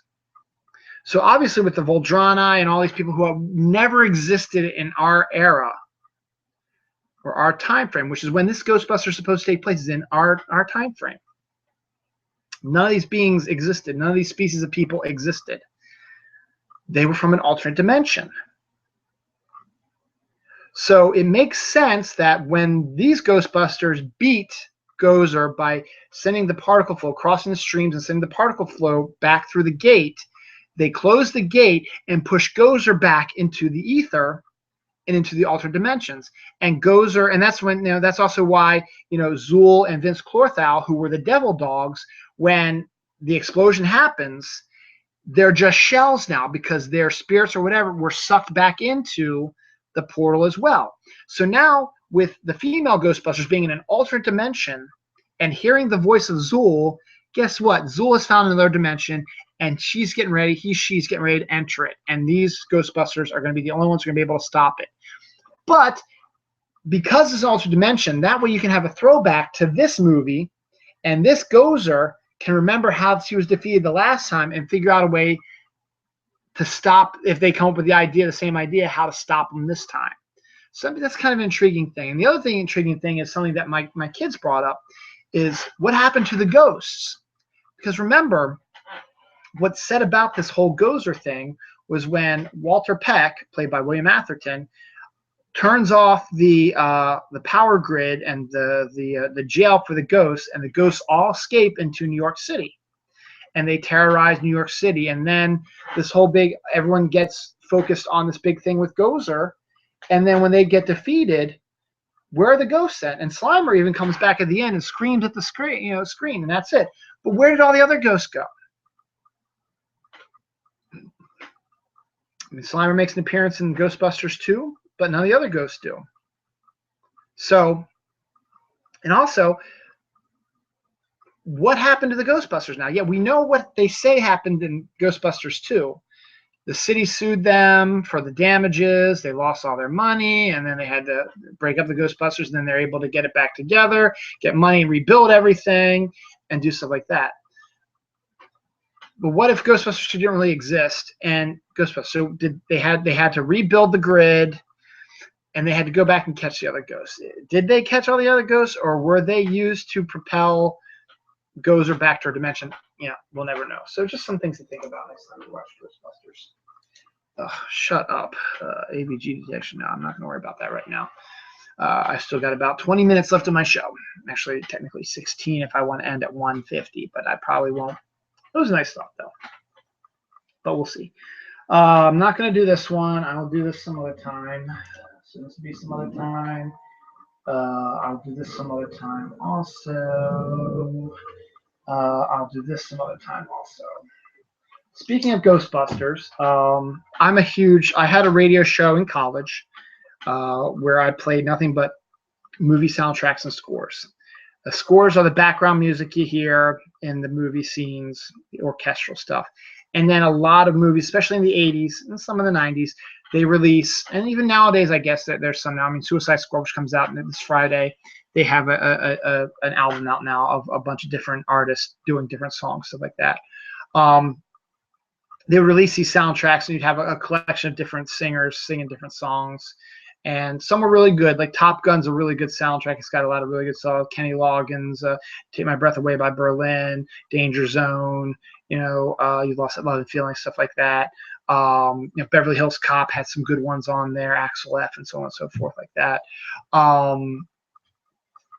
Quentin Tarantino's movies always have interesting soundtracks because he's always able to find these like obscure 1960s and 70s type of songs, stuff like that. So I would play songs from these soundtracks, and I'd play this orchestral score as well because they also release scores as well.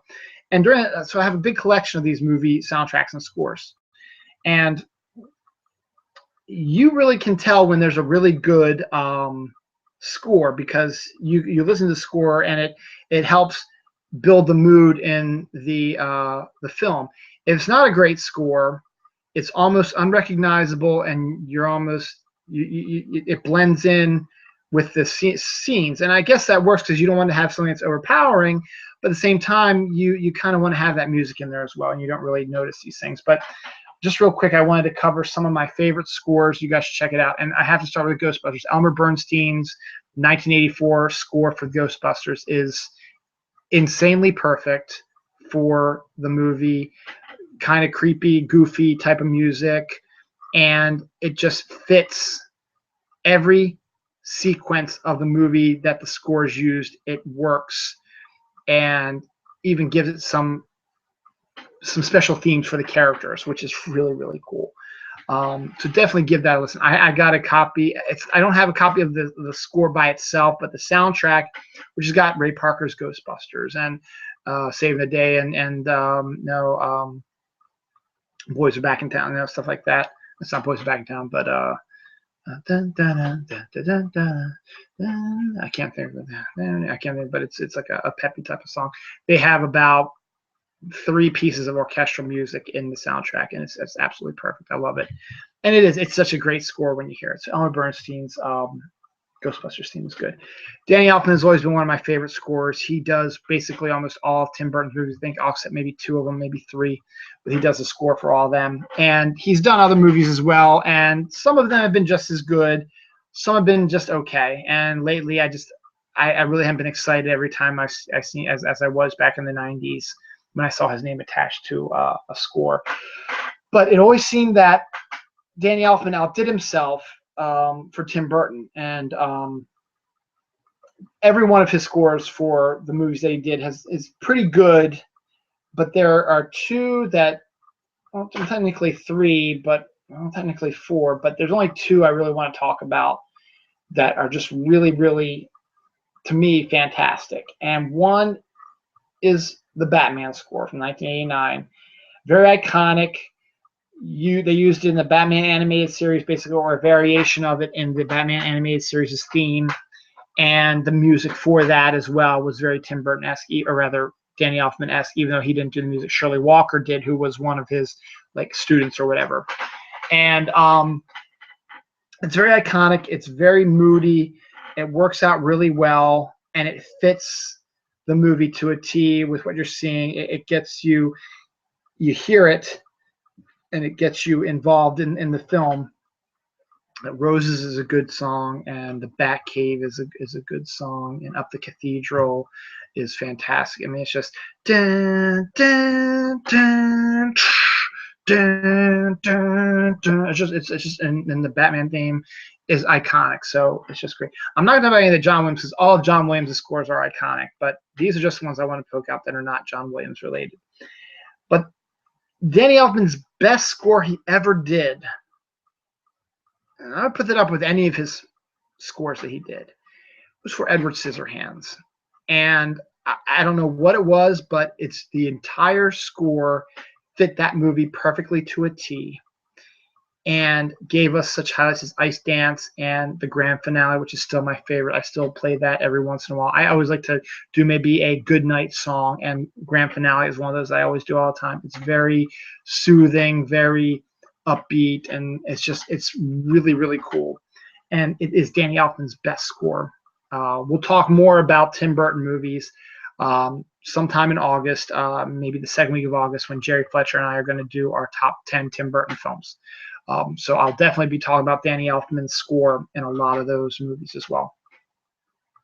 And finally, the last one I want to talk about tonight, because I got about 10 minutes left, is John Barry's score for Dances with Wolves, which is just another really good, iconic one, very Western American-esque type of thing. The Indians have their own theme. John Dunbar theme is fantastic, and it's just a really good, it gets a glimpse of an 1860s type of style music, and it fits the score, and it's New Frontier, hopeful, but at the same time the threat of the Indians, stuff like that. There's just some really, the dream sequence one is this very dreamy-esque type of thing. The John Dunbar theme is very upbeat and triumphant, and the Two Socks theme is sweet and kind and nice, and the Indian scene is horrific with a light tone underneath it, knowing that at the first glance these guys look like they're bad, but they turn out to be good, that type of thing. So once again, John Barry does an excellent job. I got all those CDs. I wish they would just release an Elmer Bernstein score of Ghostbusters on its own disc, but I'll do it with the 2 or 3 pieces I have on the Ghostbusters screenplay. Now, I did throw out to people to give me ideas for topics for the show, and obviously I didn't really need them, but I would have kind of liked to have a little more interaction. I could have pushed this off to another episode, but my wife Dawn did give me one. I'm not going to talk about it right now because I only got a couple minutes, but I will build it up again. I'll think about it again. She said, "Why don't you talk about famous kid movies that you liked as a kid and when you should show them to your kids?" I guess talk more about Ghostbusters because we loved them when we were younger kids, and now it might be the appropriate time for our kids as well. Real quick, let me talk about MJ's tweet. MJ and I do the comic show, and we were discussing about how bad maybe the movie version of The Killing Joke, the animated version of it, was going to be. Now they added a sex scene between Batgirl and Batman, and did some others as well. MJ just tweeted, "Okay, I just took one for the team, so you don't have to. Trust me on this. Don't see The Killing Joke. It's horrible." So that's pretty much a damning thing from a guy who loves Batman stuff, and so on and so forth. So we were talking about that last week or 2 weeks ago. It might have been last week. I'm trying to remember if it was last week. It was last week, I think. We were talking about it last week. And so apparently it is pretty bad. So thanks, MJ, for the update. I'll respond to your tweet once I'm done the show. I got 7 minutes left. If I want to end this at an hour and 50 minutes because I'm a weirdo like that. I think I covered everything I wanted to. I just wanted to say a couple things real quick. I've done 150 episodes of my show, and I've had a ton of really good guests come on and help me out on my show. I'm getting ready to read all their names and I'm hoping to get all of them, if most of them, if not all of them, back on the show at some time or another. And I also want to get some new people involved with that. I'm looking at you, Scott McDonald. I want to get you on my show. I want to get Scott Troutman, the Eilers, Julia, Mel.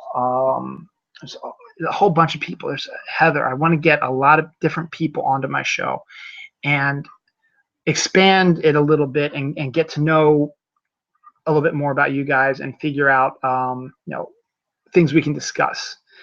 Especially, I've already got my first 2 weeks are covered. The last 2 weeks, I'd like to maybe throw in a new guest, or maybe I'll make one of those 2 weeks if I can't get Bronwyn back on, or if I can, that third week I can always rotate if I want to do a solo show, or I can get someone new, or I can get someone old to come in and do some stuff.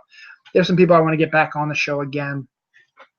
A lot of people actually, and a lot of people I want to get for the first time. Lisa Marie, I want to get her on the show. I keep wanting to try to get her to do my Oscar show with me, and maybe next year we'll be able to do it.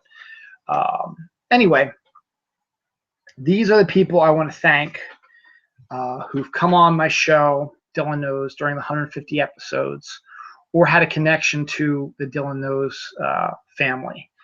I got to start off with Tony Solo. He was the one who goaded me into doing this and said I should do this, and I put it past him what I wanted to do, and he gave me the thumbs up, and he actually helped me out in the first 3 episodes of Dylan Knows as sort of the technical guy, and then I took over in episode 4, and I haven't looked back since then. So thank you for that, Tony.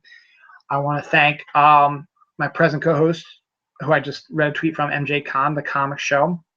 It's always great to hear from you and have your insight on stuff. He's also a damn good author, so check him out. I also want to thank my other usual co-host, cohort, Jerry Fletcher.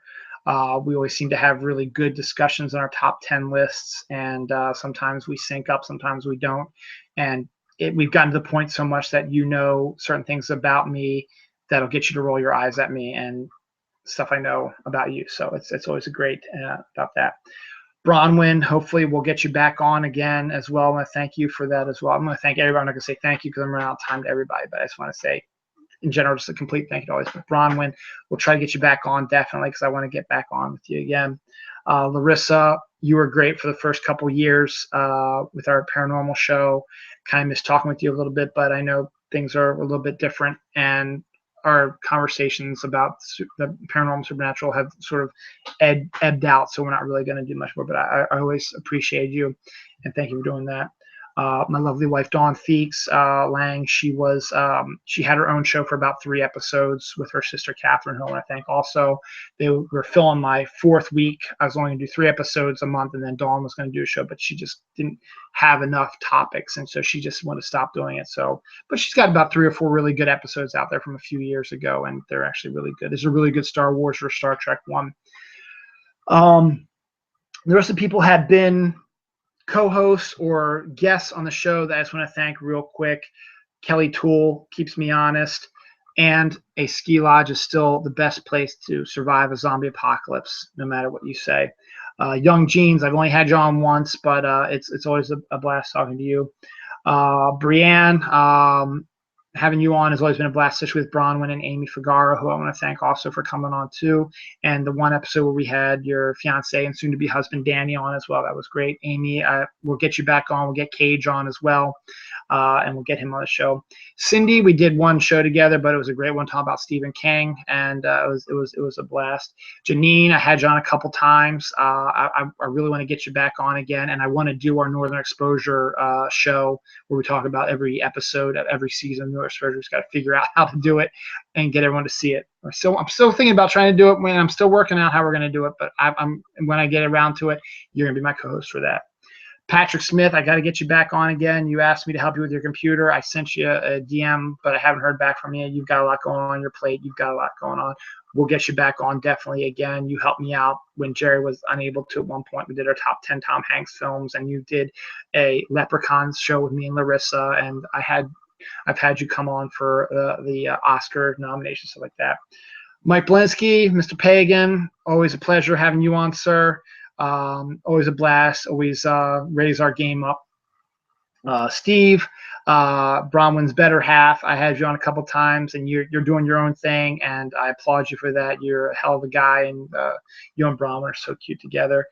Jay, Nicole, you guys are wonderful, and I'm glad to have you on.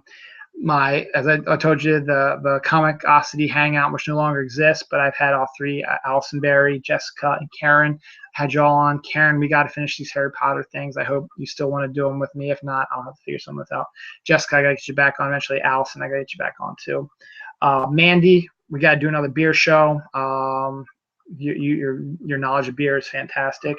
Matt Foster from England, we got to get you back on international. I'm going to try to get some of our Australian friends on as well, so we got to get you to do that.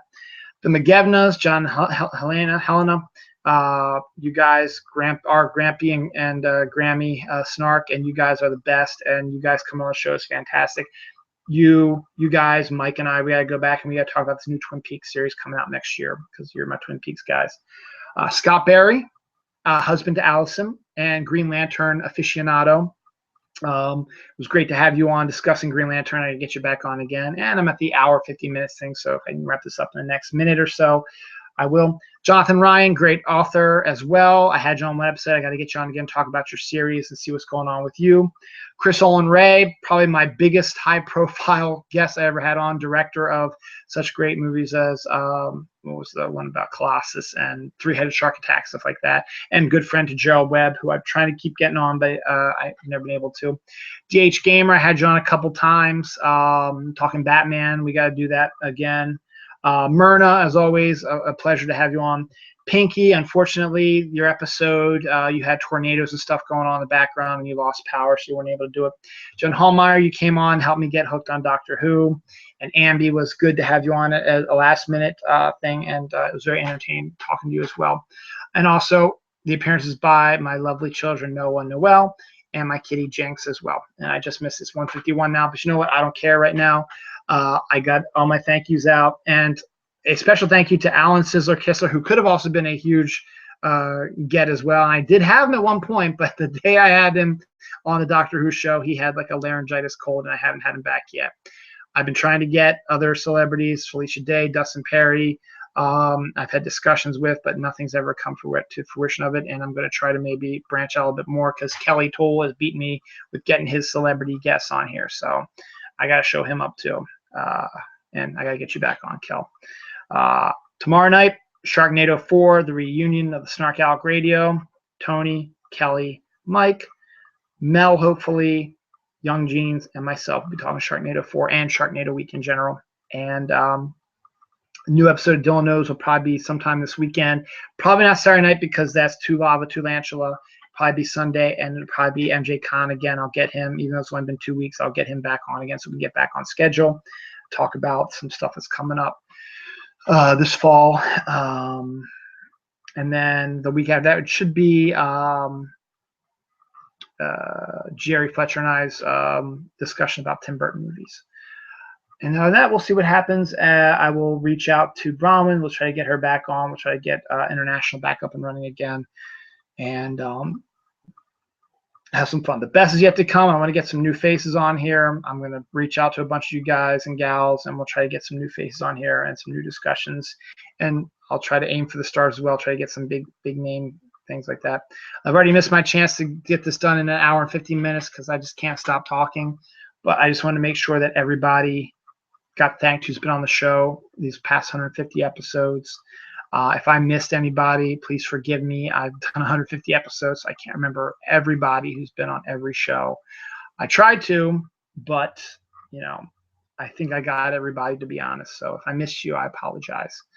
On that note, things I can discuss next time around is the discussion topic that Dawn left me about famous kids movies, favorite kid movies that we liked. We talked about that when we should introduce our kids to that. My Deadpool movie review, because I saw that. Finally, maybe we'll talk about that next week with MJ, if he can do it. And my history with plays and my daughter interested in doing a play. I want to give a shout out to the Glendon Players. Their play, The Little Mermaid, is running. Opening night was last night. It's going to run for the next couple of weeks through August. Beginning next couple of weeks, it's going to be running.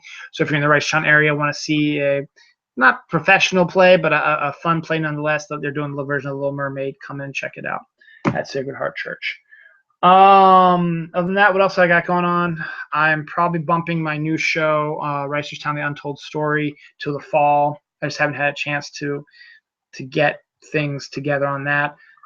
Eventually, I'll get back to The Assistant, my other fictional show that I'm doing. I do the snooze once a month, and we'll do other stuff as well. So on that note, I'm going to say goodbye. For now, I want to thank everybody who I just mentioned who's been on the show, and everybody who hopefully in the next 150 episodes will be on the show. I've got my 3-year show coming up in 6 episodes. Episode 156 will be my 3-year anniversary show. 3 years. Pretty much every week doing this show. And I like it, and I'm never going to stop doing it. Oh, you know what? Since I've already missed the 150 time, I've already said goodbye to everybody. Let's just do this again. This is one thing I've been doing on my solo shows lately is I'm a huge holiday freak, and there's lots of really weird holidays that exist during this time frame, during this day. Every day is a holiday, literally. They're not always the best holidays or the weirdest ones, but I always read these when I do my solo shows, something I've been doing recently. So since I already missed the hour, 50 minutes, maybe I'll push it to 2 hours now with this discussion. Today is Father-in-Law Day. So if you see your father-in-law, give him a big, if you're married, and give him, your father-in-law, give him a big hug, take him golfing, take him out, whatever. I didn't. Sorry, Dad. I went to saw my real dad, father-in-law, but it's Father-in-Law Day. Today is International Day of Friendship, so thanks to all my friends who came on my show for the past 150 episodes. This is dedicated to you guys, and for all the people who watched it. As I said, I've had upwards of 100+ people watch the show, and I've had as few as maybe 3 people watch it, which are probably just family members or myself watching it over and over again. It's National Cheesecake Day, which I missed. I love cheesecake, but we missed that. So if you still have time, you got about a half hour before it's July 31st. Grab some cheesecake, eat it up. This is for you, Lisa Marie Bowman. It's National Dance Day. So if you're a dancer, dance. It's National Support Public Education Day. Why not? There's nothing wrong with that. It's Paddle for Perth's Disease Awareness Day, which isn't apparently working because I don't know what Perth's disease is. It's also Paperback Book Day. I didn't read a paperback book today. I think the Harry Potter book I'm going to get tomorrow is hardcover, so we'll see. But those are the days for the holidays for today. So go to checkiday.com or checkiday on Twitter, and they'll keep you up to date as well. Or just watch my feed. I retweet every day of the week, every holiday of the week that day. So again, let me just thank everybody who's did my show the last 150 episodes, you the viewers who've watched it. Usually when I've posted it on YouTube and you've watched it at your own time, it's fine. You watched it at least, so thank you.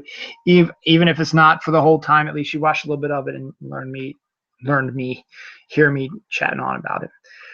So as I said, tomorrow, reunion of Snarkalec Radio, 10 o'clock p.m. No, actually, it'll be like 10:15-ish p.m.